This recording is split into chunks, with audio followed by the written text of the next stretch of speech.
Yo guys, this is Berns and welcome back to my channel! So today gagawa ko ng tutorial on how to use this portable sewing machine. So first, bibigyan ko muna kayo ng quick background kung bakit ko siya binili.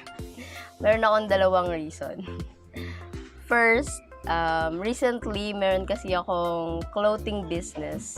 So mga pre-love kasi yung items ko doon. So meron talagang times na merong flow yung mga dress. So, sobrang helpful siya sa akin kasi mas madali ako makakapag-repair. So, that's the first reason. Second, may nabili kasi akong one-piece teamed na tela. So, yung mga friends ko dyan, hello sa inyo, alam nila kung gaano ako ka-avid fan ng one piece. So, gusto kong gumawa ng punda at saka cortina na one-piece yung na one-piece design, one-piece theme. Kaya naman napabili ako ng portable sewing machine. Pwede naman magpatahi, kaso baka abutin ako ng mga 300 din dun sa patahi ko.